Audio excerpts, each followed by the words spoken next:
Welcome to What's the Difference podcast. I'm Claire. And I'm Nathan. And today I've got a story about the dangers of being addicted to TV. Okay. You know, when we were children and you would be told, well, if you watch too much TV, you'll get square eyes. This is about not quite having square eyes, but it does tell you about the dangers of TV. Okay, so this feels like a very cautionary tale. It definitely is. So we're in October 2009. Okay. We're in Fort Collins, which is in Colorado. We're back to America. We do need a map. And we are definitely doing a map next time. We're going to do like see him. Yeah, I'm not great on geography, but we're in Colorado, 2009, and we are at the family home of Richard and Mayumi. She's got a lovely Japanese name, Mayumi, and Heaney. So the Heaney family. And they have 3 young boys, and they are an interesting family. The dad, Richard Heaney, is a bit of a scientist, a bit of a kind of handyman, bit of jack of all trades, and he likes to build his own scientific experiments and make things. Sounds like he's my sort of guy. This is it. Yeah, it definitely sounds interesting. He used to be a storm chaser as well. You know, the crazy people who go after the storms. Yeah. And he's taken the children along, taken the boys along on some of this. Yeah. So he does like to get the children involved, for the sake of science. Well, you know, all think about taking your children to work. I think that's probably taking it. Take it a bit too far, perhaps. Hey, let's go with it. A little bit too far. And they had been on the TV, this family. They'd been on, do you remember a programme called Wife Swap? I think it actually started here in the UK, and then it went to America. Oh, yes. Very popular in America as well. So two families swap the mums or the wives of the family, and they go and stay with somebody very different to them. So they had been on the American Wife Swap, and they'd been so popular that they'd actually been a fan favourite that was chosen for the 100th episode. All right. Because they'd been so popular. And when I say popular, I think because they were quite interesting. Yes. Quirky, I think is what I like. Yes. And it had given them a taste for TV. Richard Heaney especially really liked being on the TV. And so he had been trying to sell a reality show that would star himself called The Science Detectives. And this would be investigating the mysteries of science, was how he described it. So he'd pitched this idea and it hadn't been picked up. It hadn't been taken up. Why? I know. He's been on Wife Swap, but it wasn't enough to make them want to pick this up. So one of the things that he was working on was a balloon, but not just any balloon. It was kind of, like a hot air balloon, but it was in the shape of a kind of saucer UFO typical shape. Okay. And he described it as being a vehicle, and this was Richard Heaney's words, that people can pull out of their garage and hover above the traffic. Oh, I can't see anything going wrong with that, can you? No, that would be fantastic, wouldn't it? Because, of course, everyone will stay in their cars, but just one person's going to have the balloon. But lots of people would have the balloon, is what he wants. And we could use this to travel around and to beat the traffic. So nothing could go wrong. So he's been working on this for some time. And it's ready to have a bit of a test flight. So the family's all round and Richard lets it go and off it floats. And then they go, where's Falcon, the youngest boy? So, sorry, can I go back? The kid was called Falcon. Yes, a kid. We're in America. Okay, all right. I'm like, The kid was called Falcon. They had 3 boys. Falcon's the youngest, and then they had Bradford and Ryo. I don't know how you pronounce it. Ryo. okay, Falcon. Okay. Yep. So It seems quite an Falcon's the applicable name. youngest. Okay, Falcon. Go on. Wow.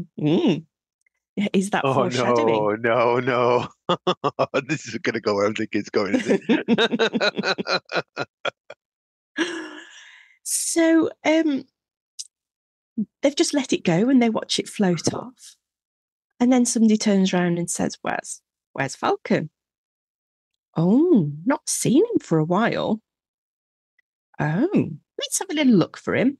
So they live on a fairly big property and it's got outbuildings and things. So they start walking around and shouting, and all the other brothers are looking for him as well. He is 4, I think, at the time. Right. So, yep. So he's around 4 or 5, something like that. So little boy. Mm-hmm. They get up to things, don't they, and do things they're maybe not supposed to do. And they eventually they can't find him, and they think he's got to be in the balloon. He must be in the balloon. No. It is drifting away across Colorado. So they phone the sheriff, they phone the police, and get the sheriff involved. Sorry, he was 6-year-old, 6 years old at the time. Yeah. So still, that kind of age young. that he could have climbed in and done something. They can't find him in the house. He must be in the balloon. So they phone the police and they say, we think our 6-year-old son is in this balloon, which is flying over Colorado. Imagine that cock with it. Now, there are actually some different stories about whether they were planning to do a test flight or whether they were just going to do a little flight with a tether and let it go just a few feet. Which seems sensible, don't go full out at the beginning or something. Yeah.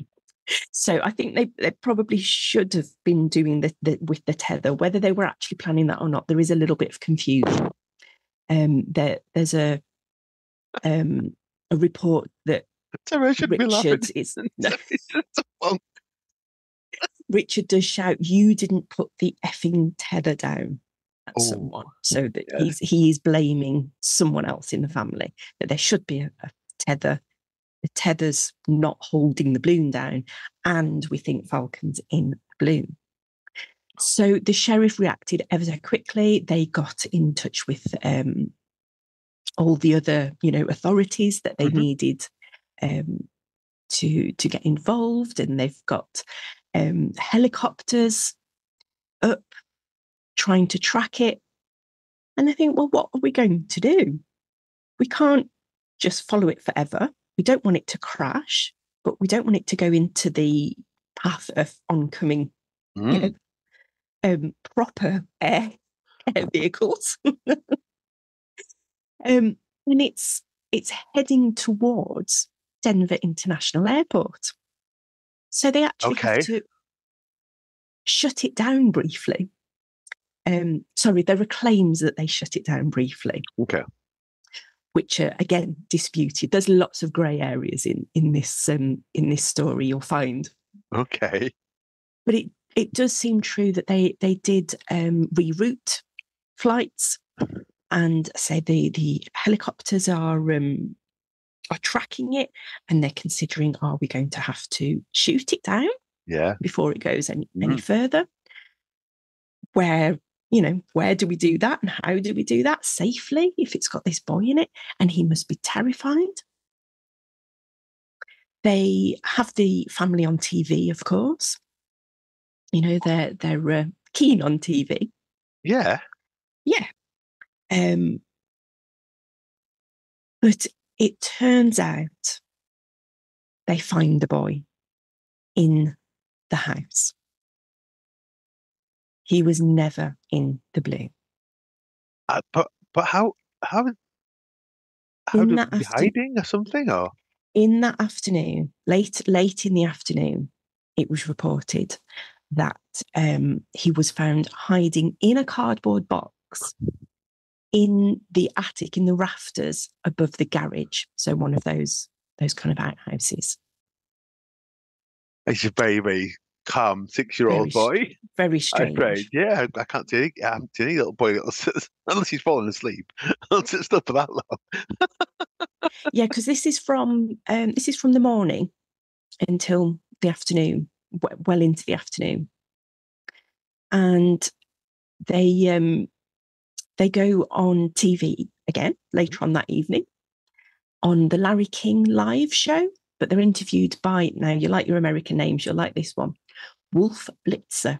Oh yeah, Wolf Blitzer. Yeah, he's like a famous American back presenter, isn't he? Yeah, Wolf Blitzer. Oh, I'd not heard of him before. Yeah, I'm sure he has like, okay. like a beard or something, glasses. I'm sure Wolf Blitzer is. Oh, right. Yes. Okay, so he was interviewing the family. Yeah.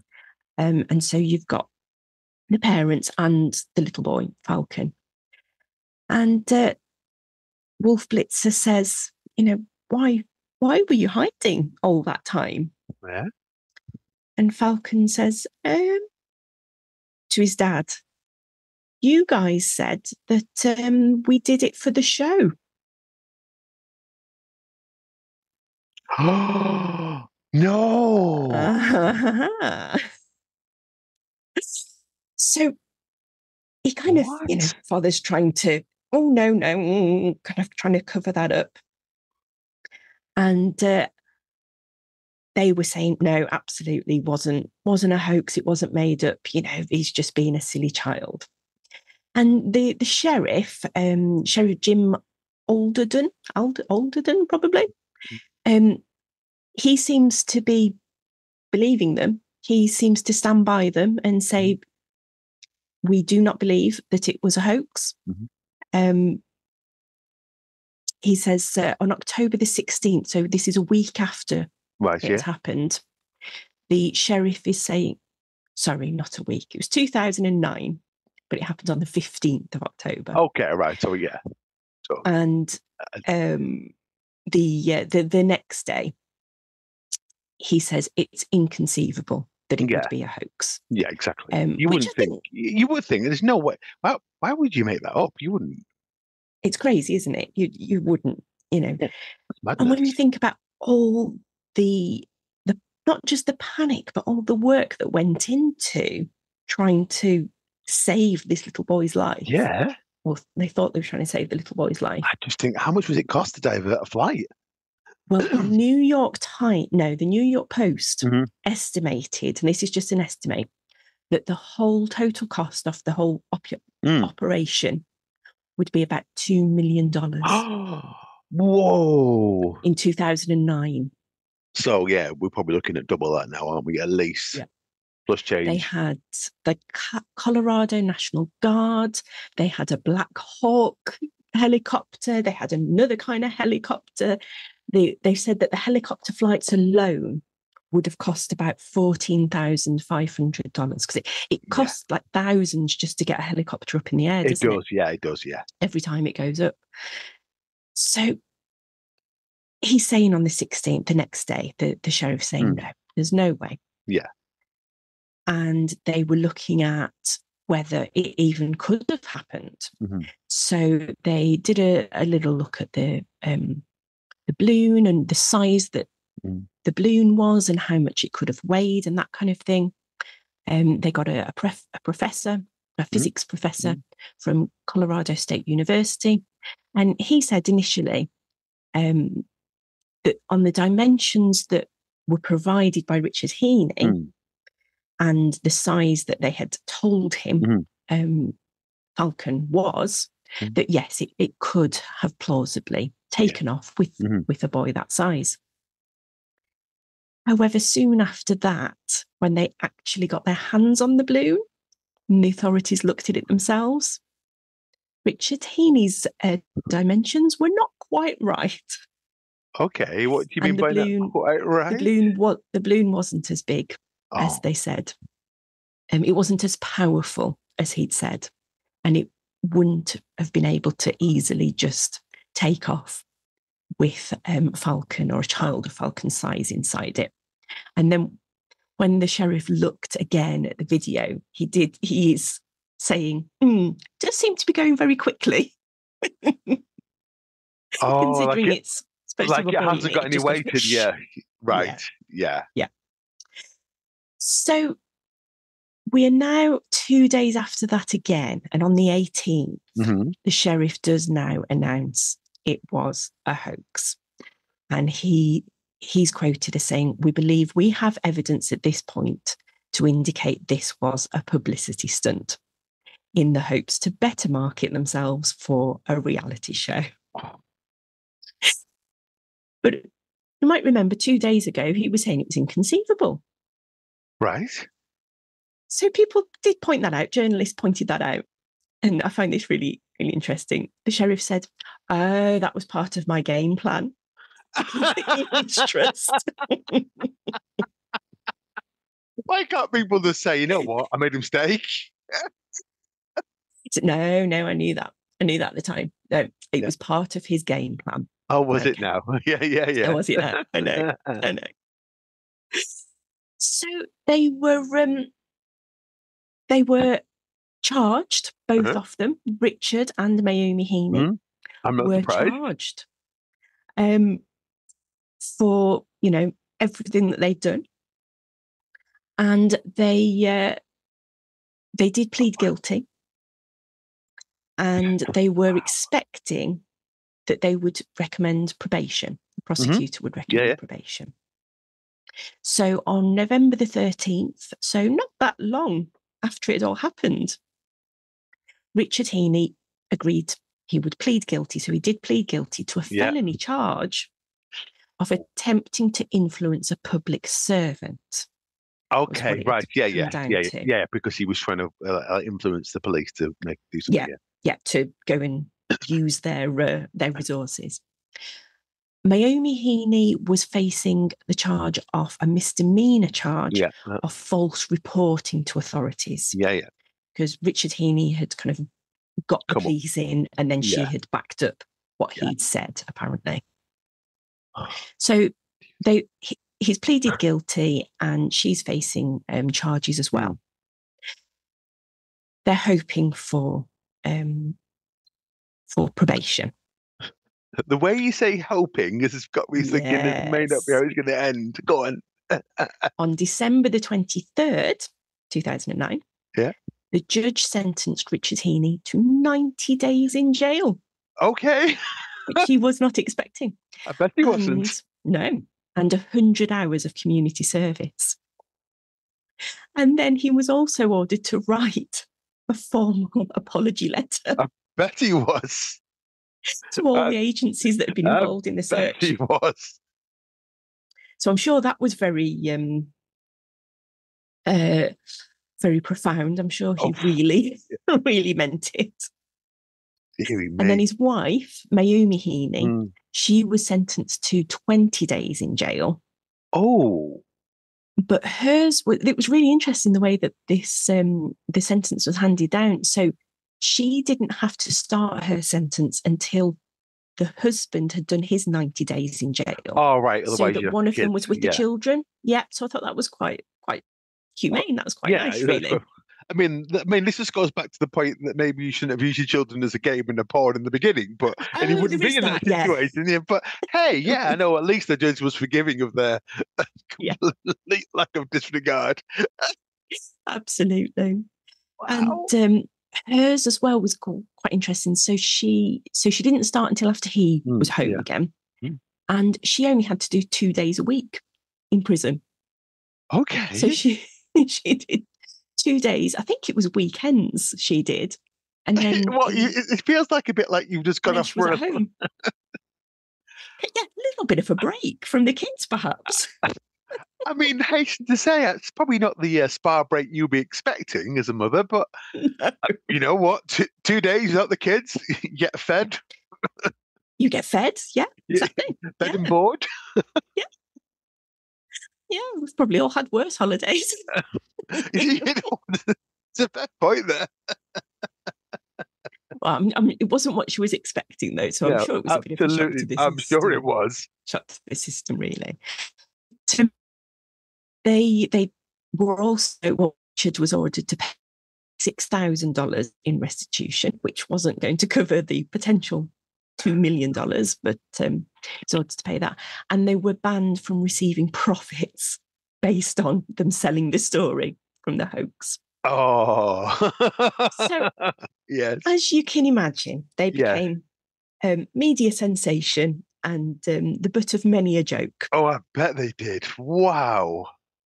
And the real kick in the teeth to them was that they had done this apparently hoping to get a reality program.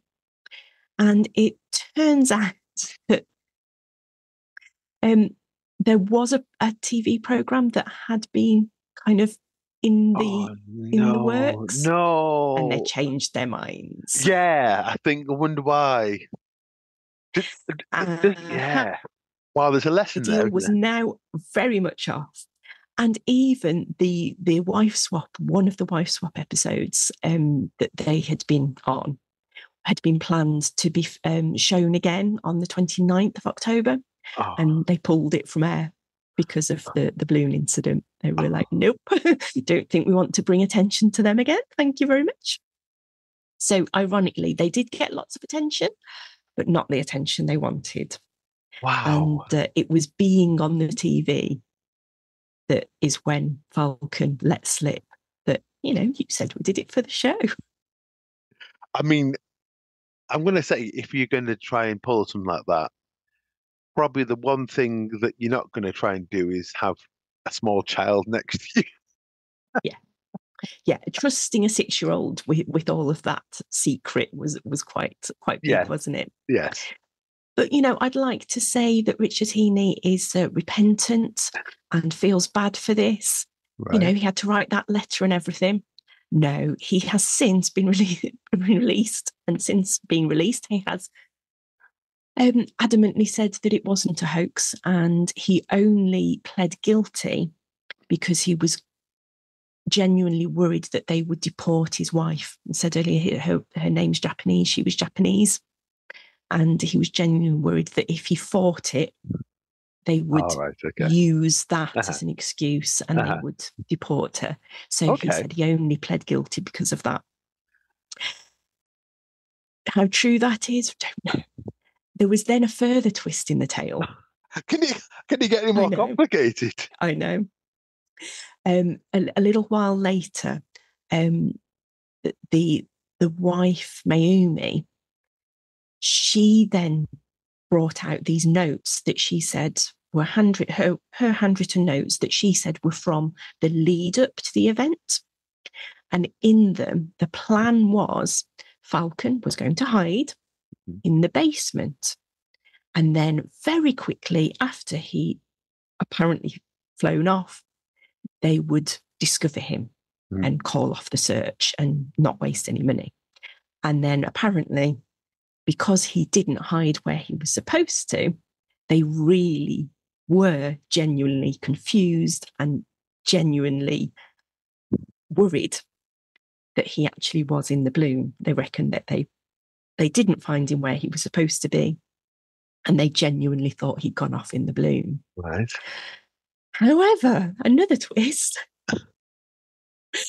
when the journalist then spoke to Richard about this, he said no, he was angry and he has a go at Mayumi and said, well, what are you doing?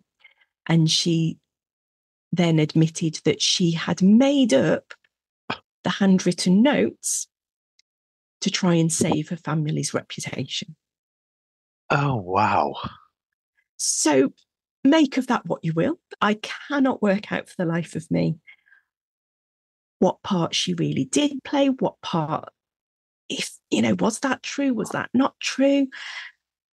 It's very, very confusing. Wow.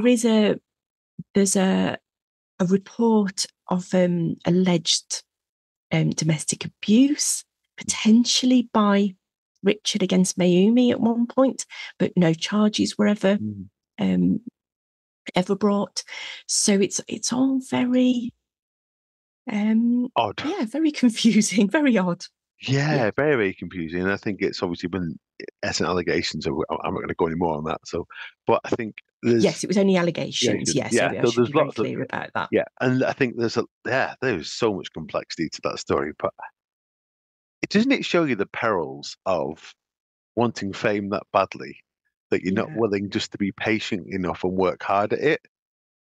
Absolutely. Yeah, be careful what you wish for, they say, don't they? Yeah, and fame at any cost tends to not end very, very well. It really, really doesn't. There's been many a cautionary tale about that.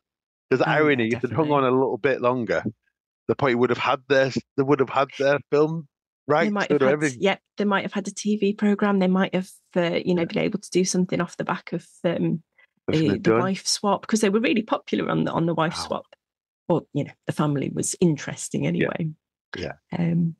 Wow. So Claire, that was a brilliant story. A really brilliant story. And if anybody's listening, if you could see where that was going, then well done to you. But that is just the stories of humanity. Twists and and it's just, I loved how that little bit of the little boy is the bit that they came unstuck on. Absolutely. Just that little, well, you said it. You could just imagine him, can't you? This little voice, and he's a bit confused. He's like, well, why are you asking me why I was hiding? Yeah. So I think that's the way it was at Wolf Blitz to kind of ask the question of the family. And then they sort of relayed it to the little boy. Yes. And the little boy was like, well, Dad, why are you asking me why I hid? Because you know why I was hiding. It had gone 60 miles by the time they got it.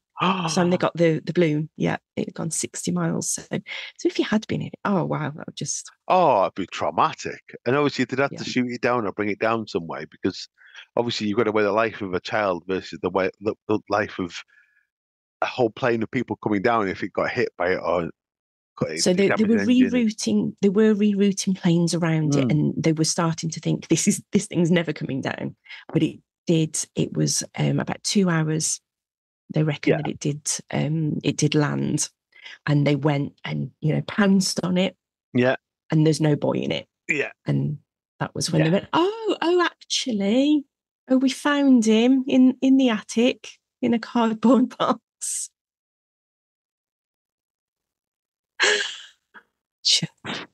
Yeah, with all these snacks and food and water that we given him in the box. That he managed to miraculously appear there. Yeah, possibly. Mm-hmm. Wow. Well, that is definitely one. I love this story. I really, really do. I think it's got everything about it. Everything. Fascinating, isn't it? I am fascinated by human beings and just our weirdness and our complexity. Well, in that case, I think that's it for this week, isn't it? It is. I hope everyone else has enjoyed that as much as you've enjoyed it, Nathan. I have. I've really, really enjoyed it. Good. And, if you are enjoying it, please do subscribe and leave us a review and let us know as well. Yeah, and we're not afraid of you telling us whether you don't like it a bit, you want us to improve on something. Just be kind.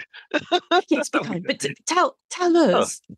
If you're enjoying it, tell the world. If you're not enjoying it, just tell us. Don't tell anybody else. Yes, that would be really good as well. That would be great, thank you. And where can people find this, Claire? Because you're the one that remembers all this stuff.